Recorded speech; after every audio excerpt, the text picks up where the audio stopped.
Okay, well, welcome folks to this recording of our information call for the Extraordinary Realities Workshop with Peter Clark.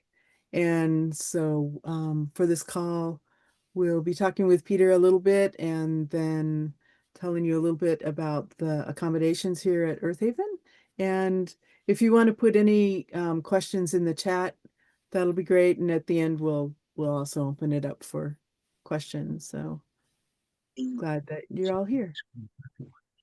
So welcome, Peter. Welcome all, and really happy to be able to speak with you this evening about a topic that's near and dear to my heart, and that's working with compassionate spirits, which is what the Extraordinary Realities Workshop at its core is all about. So I plan to describe at a high level, some of the things we'll be doing in the workshop. And Debbie will also probably ask me some questions along the way. And as she suggested, you can always type a question in the chat or, raise your hand and ask it out loud. So Peter, do you want to start with telling us what is shamanism? Sure. So shamanism, it's an ancient practice that deals with interacting with the entire world from the point of view of the reality of spirits, meaning a non-physical intelligence that is present within every form and even beyond every form. Shamanism, according to archaeologists and anthropologists, goes back perhaps 30,000 years. Some say even 50,000 years. Some will say even further back. And it's found on every continent, all of the evidence of a shamanic practice, every continent of the planet.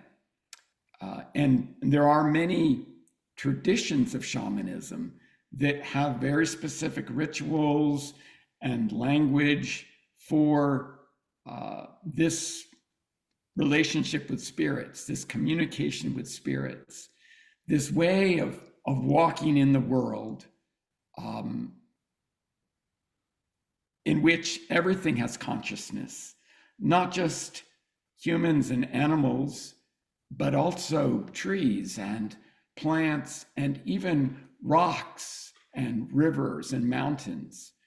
The whole planet itself has a spiritual presence in the shamanic worldview. And so, as I was saying, each one of a particular branch of shamanism that developed in a place with a certain culture, that is not exactly what I'm going to be teaching at the workshop. I'm going to be focused on the common elements among all of these practices with a careful understanding that there's no cultural appropriation happening here, that each one of these practices around the world has certain common elements that are ubiquitous or nearly ubiquitous around the planet. And that's called core shamanism, to say at the core of every one of these traditional shamanic ways, all of these elements exist.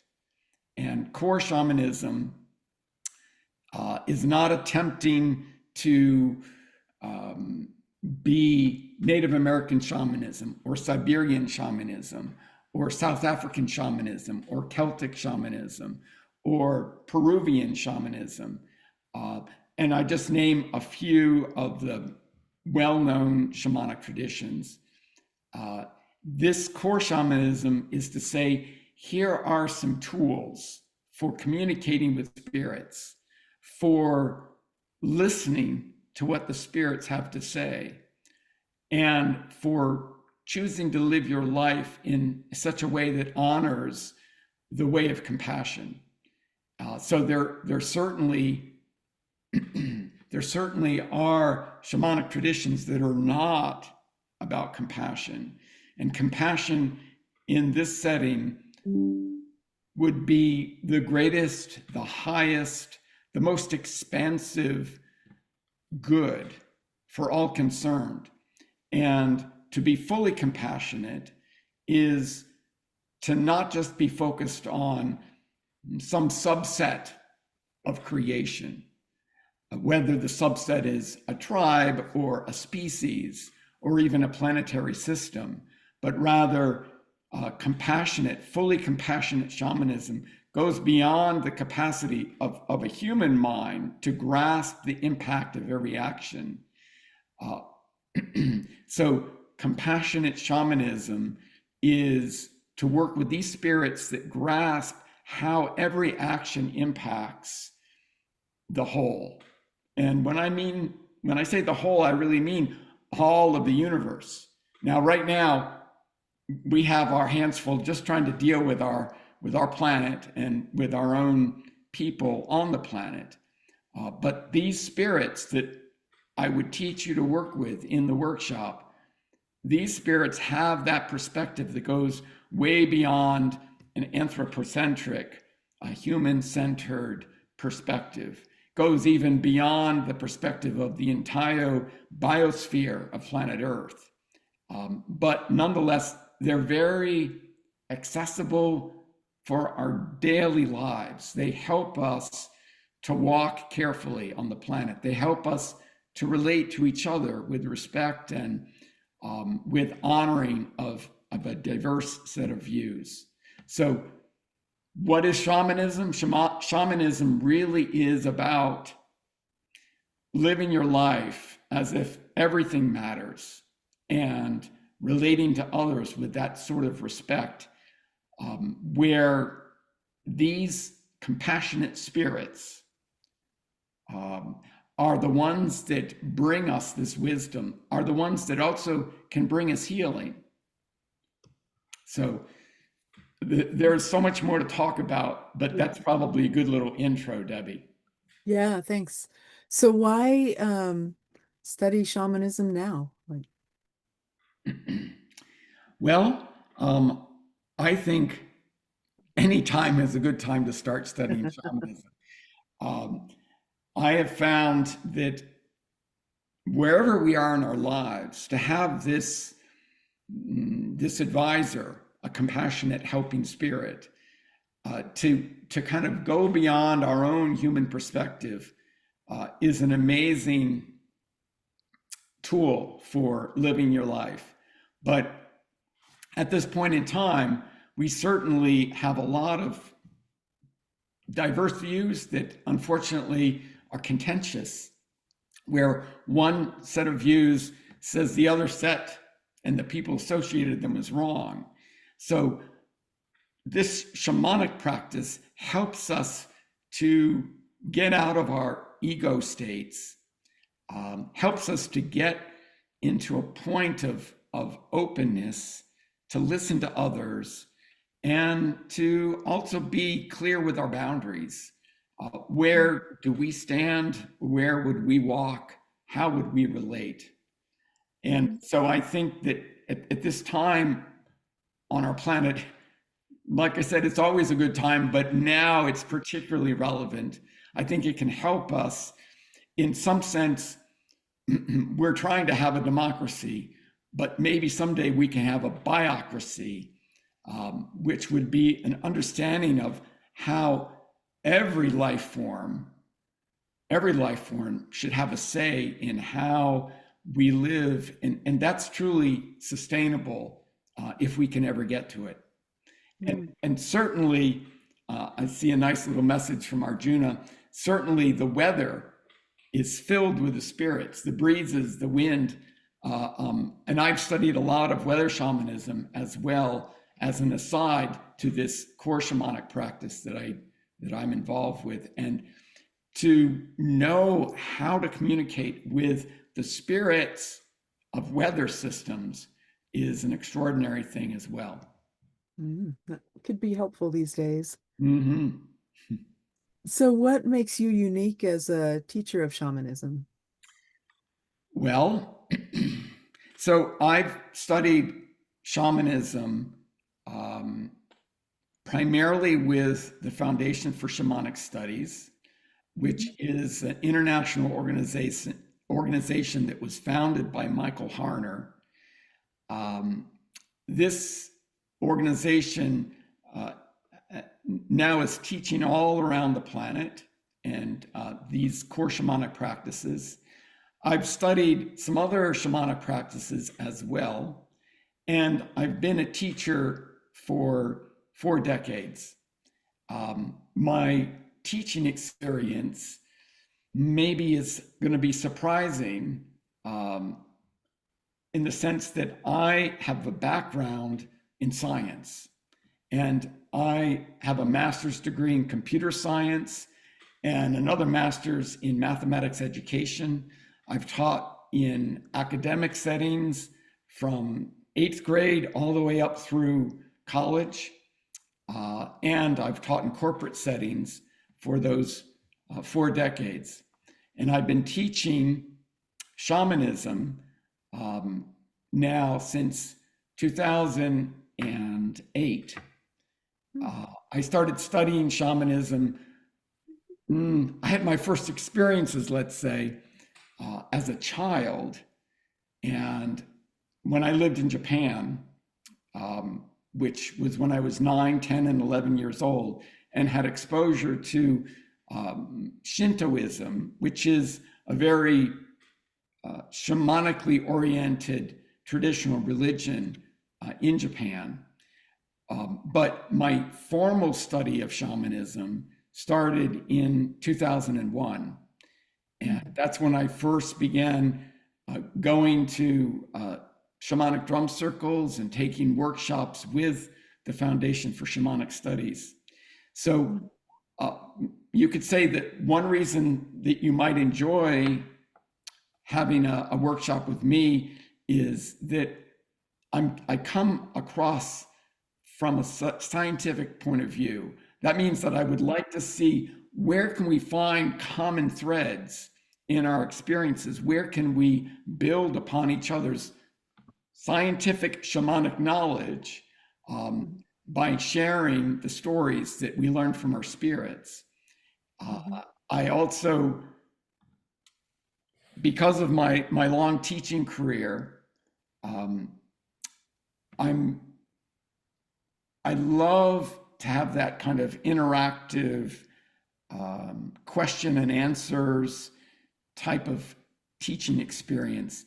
And I remember when I was teaching high school, I would say to my students, I'm not the font of all knowledge. I'm just Mhm. here with you. And that's really relevant in shamanism that the spirits are our best teachers. The spirits are the ones that kind of go beyond human knowledge. And so, my role in this workshop is to help you meet your teachers. Uh, Mhm. and I have no interest in any way of being glorified, but I feel like I'm pretty good at teaching people how to find their way for the direct spiritual revelations that can come in a shamanic journey. Mm. Yeah, thank you. Yeah, I was in this workshop, and that's how I met you last year. And I was really impressed with how you were able to, just kind of this laid back sort of thing, but really be a good coach for everyone at every different phase, whether they were brand new to shamanism or already had a practice and could go deeper. So, yeah, that really showed up there. And in the workshop, the way that we get into this shamanic state of consciousness is by listening to mm, a very kind of monotonous drum beat. So this is part of core shamanism that everywhere on the planet, um, where there are shamanic cultures, there are drums. Mhm. And 95% of the shamanic cultures, historically, even prehistorically, utilized a sonic drive to get into the state of consciousness that allows for these communications to happen. And I would just like to demonstrate for you here. So the sonic drive is just this very rapid drum beat.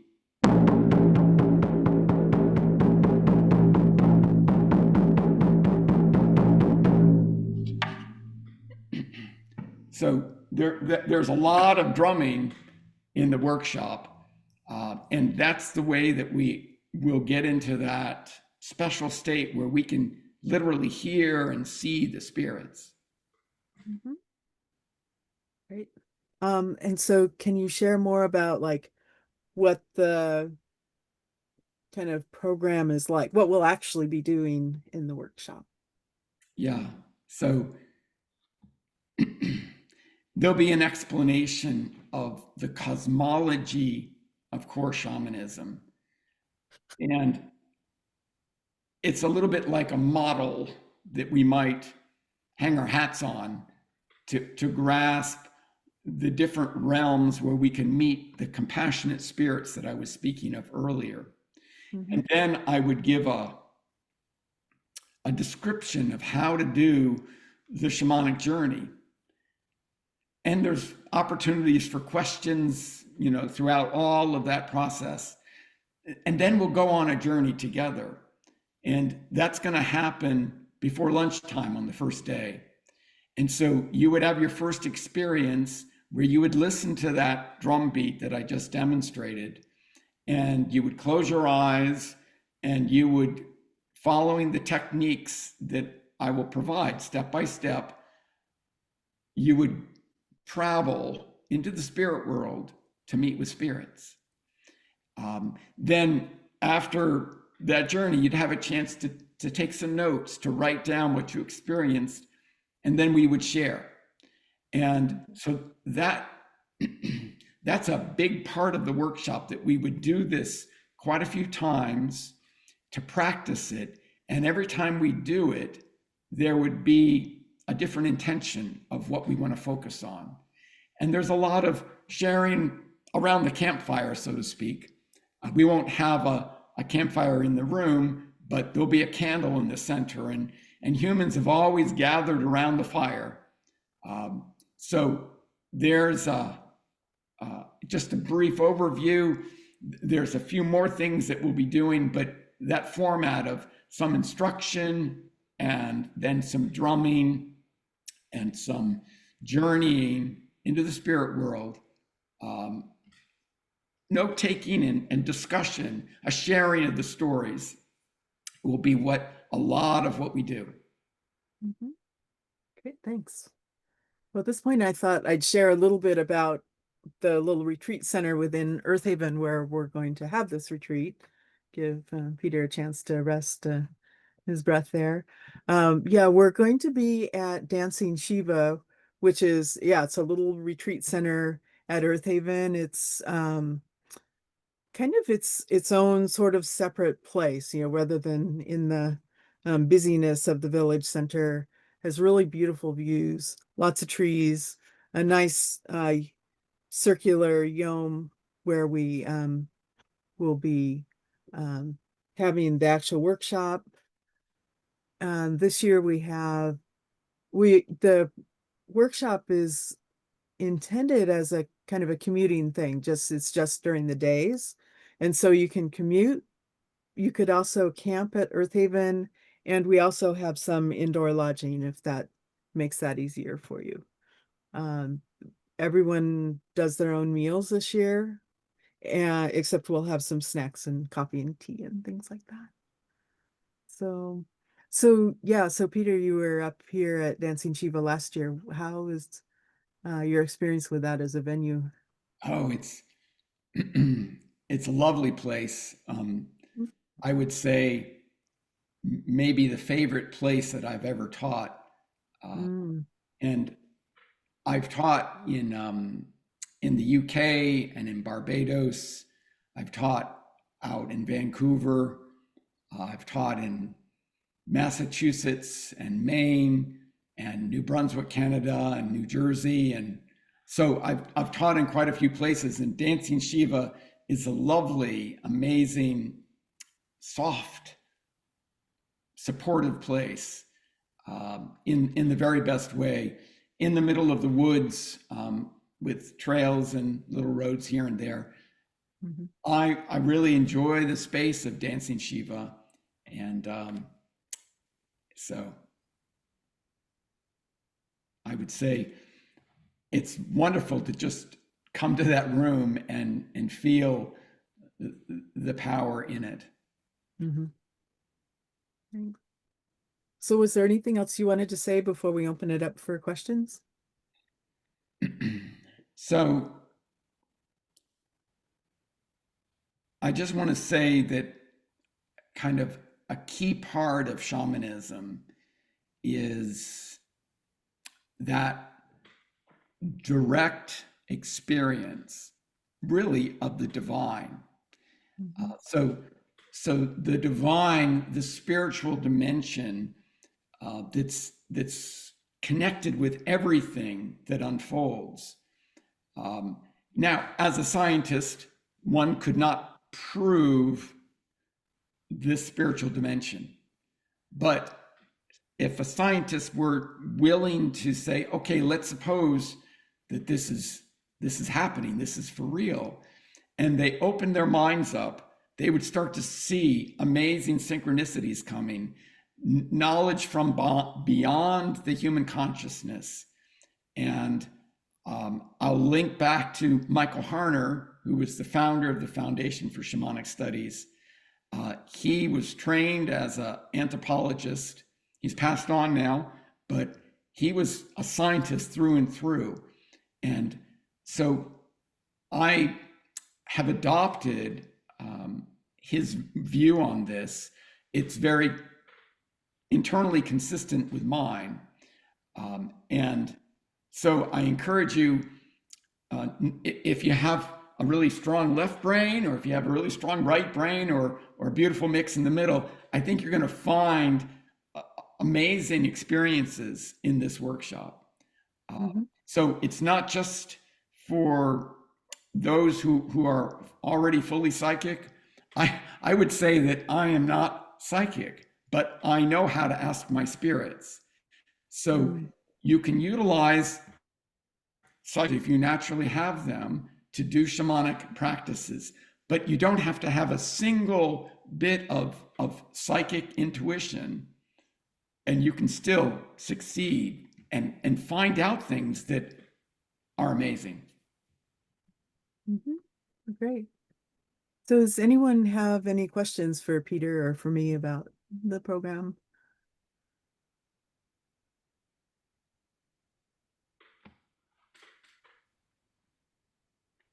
No? Oh, how many days? It's Saturday and Sunday. The dates are coming up.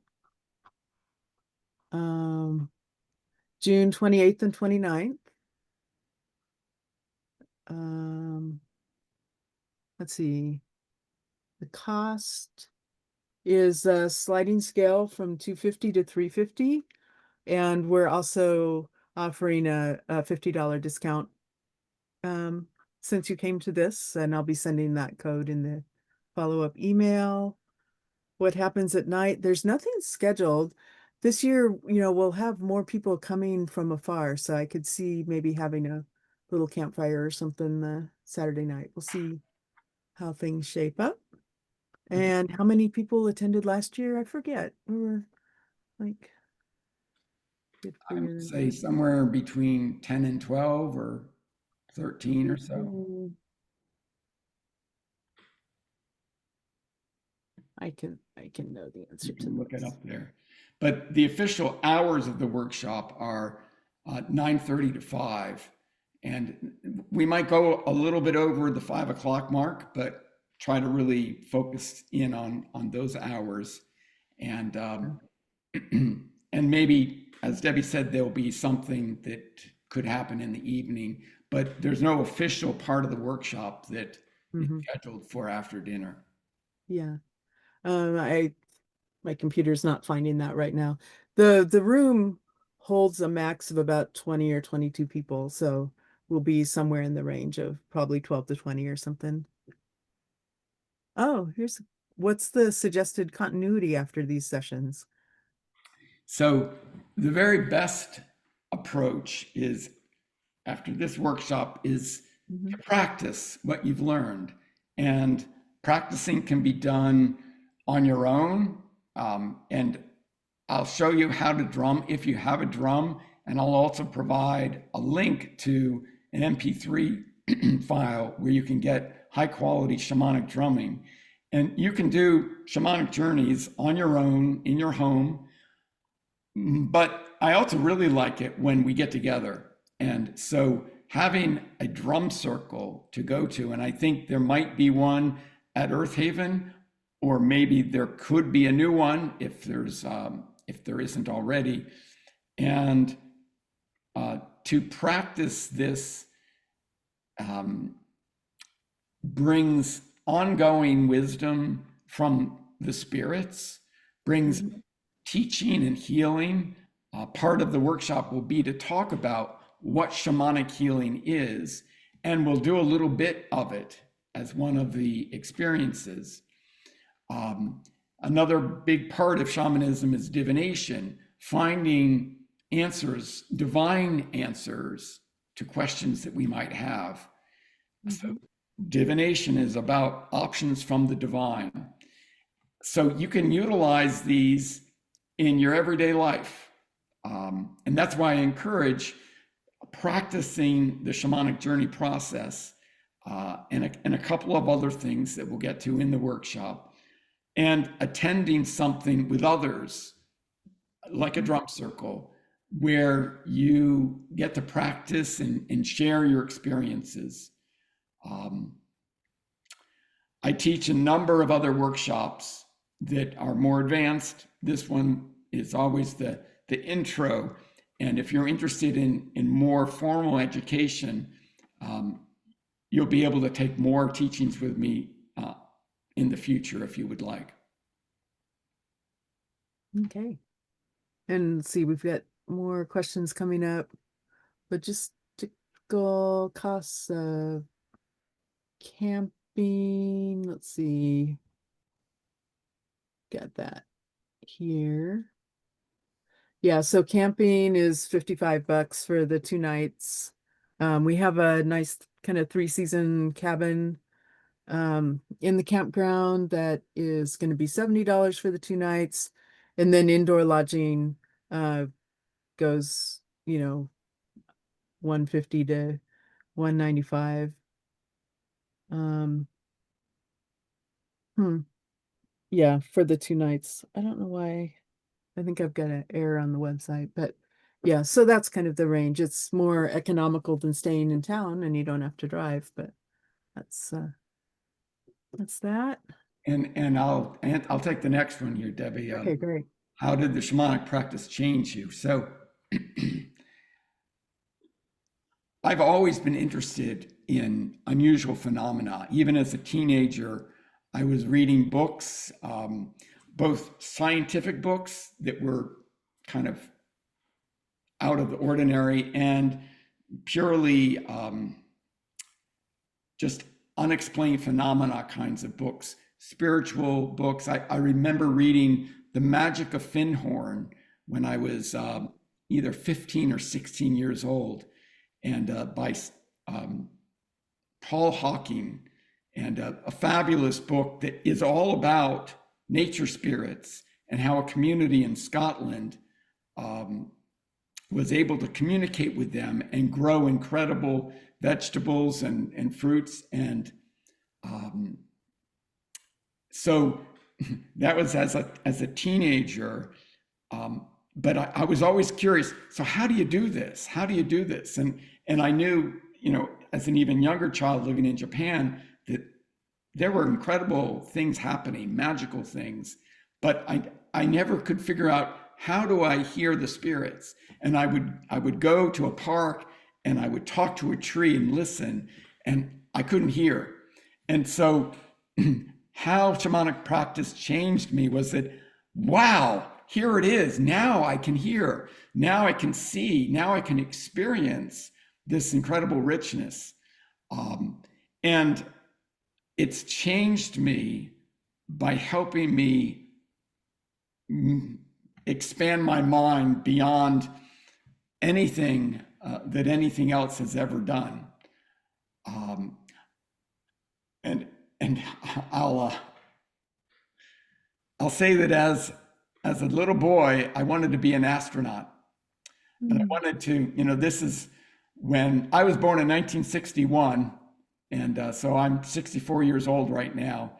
And so when I was a little boy, the Apollo space program was big time, and so I wanted to fly. And what I found in shamanism is, wow, I can do all of that without needing to get a job at NASA or be in the Air Force or do anything with the military. I could experience something from way beyond this world. And anyway, so those are some of the ways that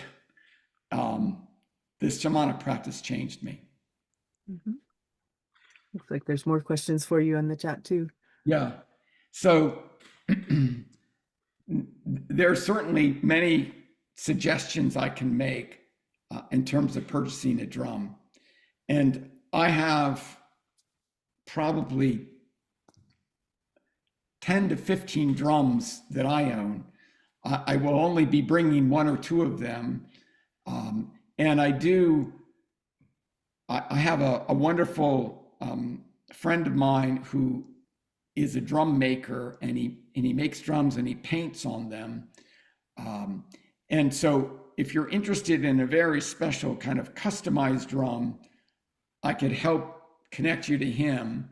But I can also recommend, and of course, if it's handmade for you, it's a little bit more expensive than getting a drum off the internet. But essentially, the kind of drum that we want, that now I'll just stop and say any drum works, but some drums kind of are easier to work with. And what I mean by that is that to have a handheld drum, and this drum, it just fits in my hand. And this drum is not one that my friend Jack made. Somebody gave it to me, but it happens to be a drum that works really well over Zoom calls. And so I thought I would use it for this so that it would come through. But there are many drums that can be had for easily under $100 that I can give you information on. And if you feel like this is really attractive to you, I would say you could even get a drum now and have it for the workshop. You can always wait, have the workshop, experience it, see what it's like, and maybe you'll decide, oh, now I definitely want to get a drum. But my very, very, very first shamanic journey, I was drumming myself. And there are many people that it takes a while before they're ready to journey and drum at the same time. But I encourage that. And I feel like it also builds our abilities to multitask in the most positive way. And I feel like it helps keep us grounded. A very important thing in shamanism, the way I teach it, is that we want to be very grounded in this. And so drumming helps keep us that way. Mhm. So is everybody all drumming together? When you think of a drum circle, it's like there's all kinds of, you know, rhythms going on and stuff. Um, yes, so in my drum circles that I hold here in Vermont, Mhm. I always teach people how to drum together with one drum beat. And I think it's a great skill to learn. And it takes a little bit of focus, but again, it helps keep you grounded. During the workshop, we will do some drumming together. It may not be exactly synchronized. So for the journeys, I'll be doing the drumming in the center of the room. But certainly to learn how to do shamanic drumming is an important thing that I'll be teaching. Cool. So there's a few more questions in the chat for you too. So there's a question about facilitating through Connecticut, New York, Massachusetts. So right now I do teach in New Jersey, and as I said, I have taught in Maine before, and I teach in Vermont, of course, since that's where I'm from.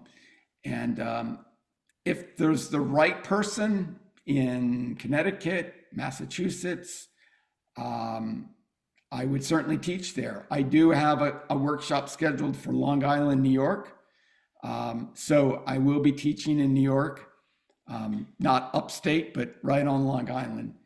And of course, Earth Haven is a magical, amazing place. And I hope that I'll be able to come back and do lots of other workshops at Earth Haven in the future. Mm-hmm. Yeah.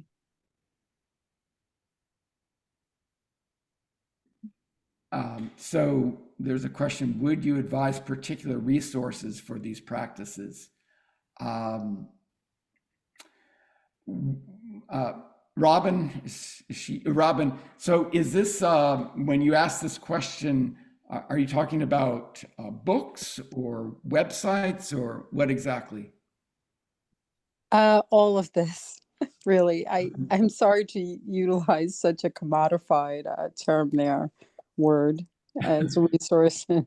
It sounds like a usury bend there. But you know how it is. We're in such a materialistic culture. So I was just all of it, anything that occurred for you with that. So Please. Robin, Thank you. you're welcome. So I would say there's many wonderful books to read, but in a sense, it's better to have your first shamanic experience before you read about it. So after you've learned how to journey, and maybe you already know yourself, but after this workshop, there are certainly some books that I can recommend that I feel like take things to another level.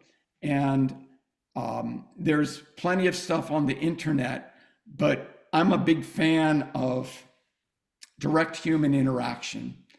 I'm a big fan of live drumming. So I can certainly make suggestions, and I will provide a link for recorded drumming, because that sometimes is really the best thing for a person to use. And I say that going to workshops is a wonderful way to continue the practice.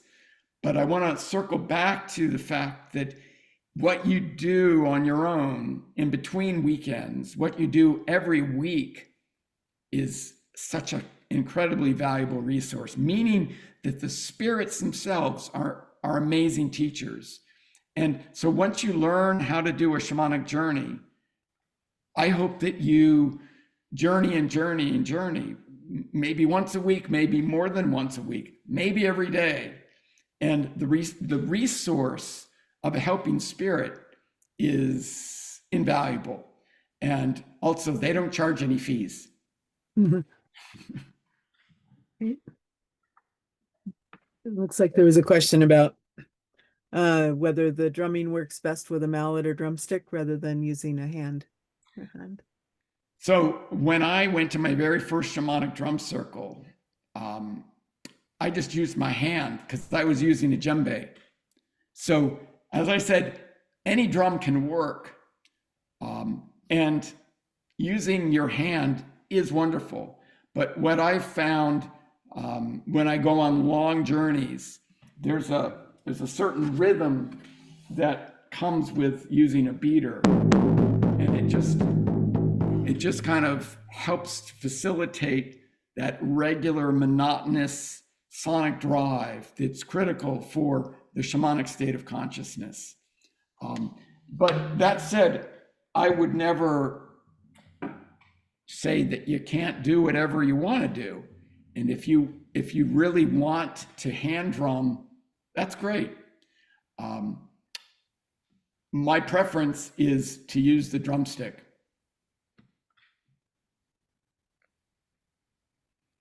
And I wonder if there's any follow-ups to the questions I've already answered. Maybe I didn't fully answer something and you want to probe a little deeper.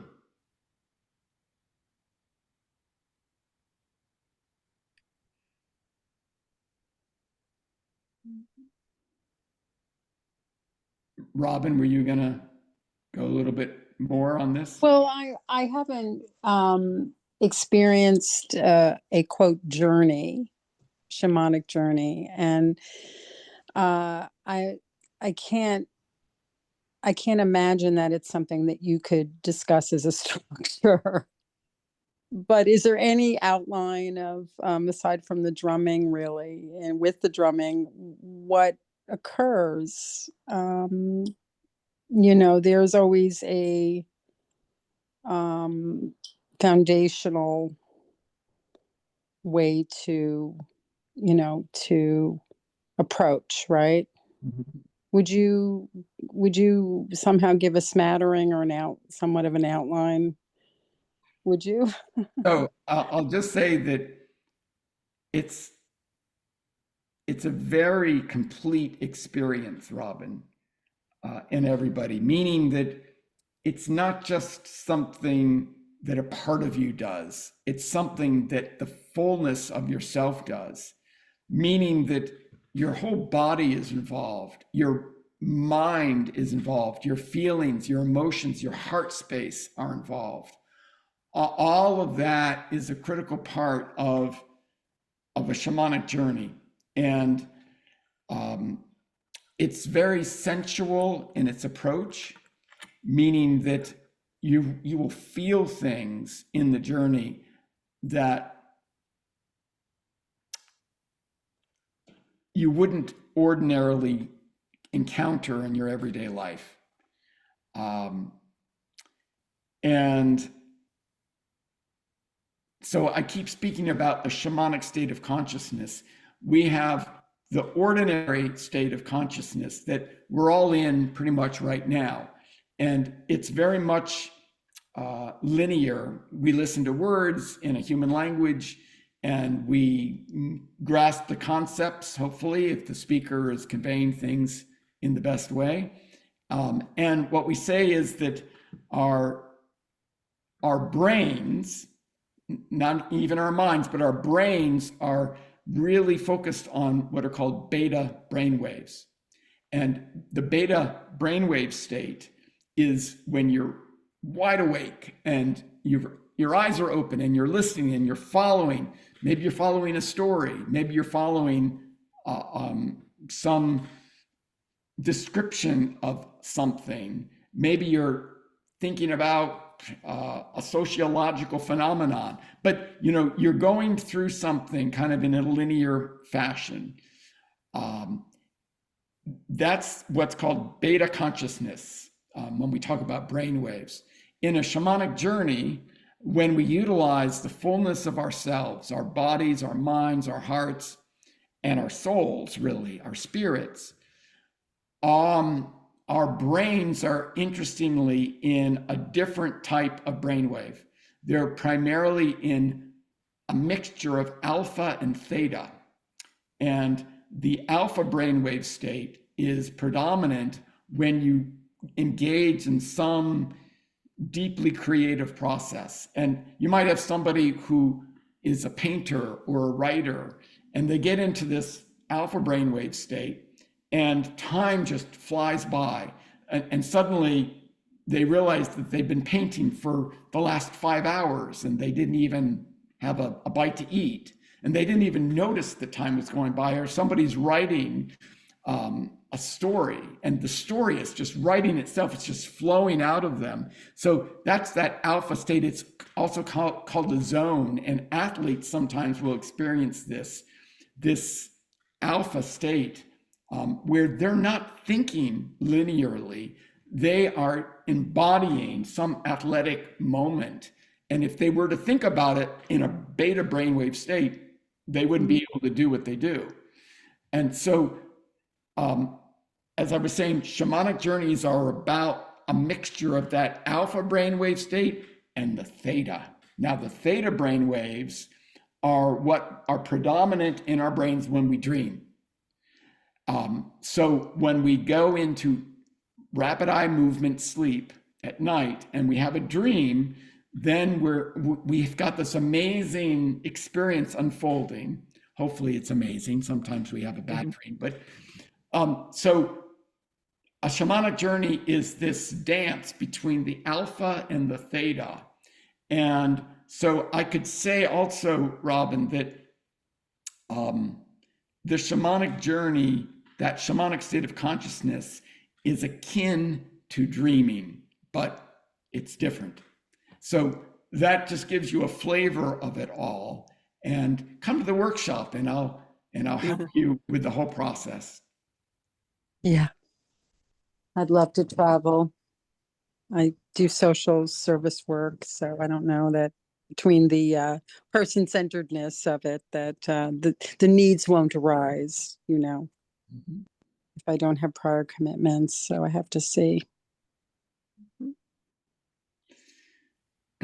So, Stefan, you've asked what practical applications have you witnessed over time in participants as a result of interacting with the spirits? And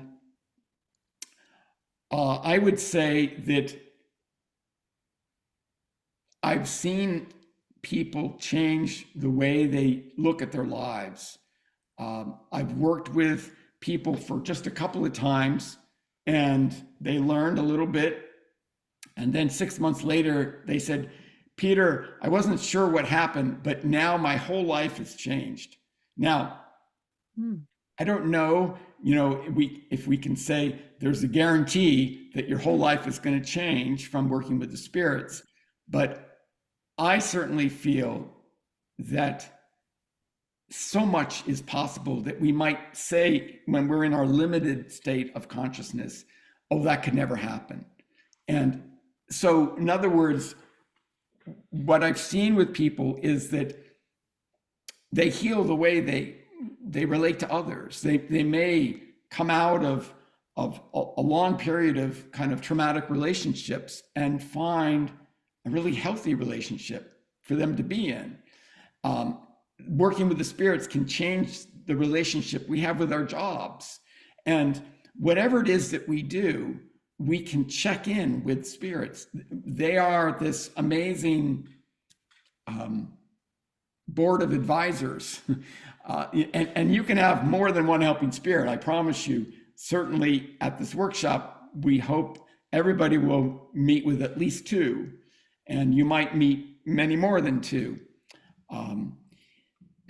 So I think it really can change one's outlook in life. One can bring forth kind of a very hopeful way of living your life when you realize that there are compassionate spirits ready to help us.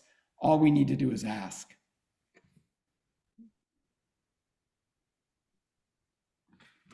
That's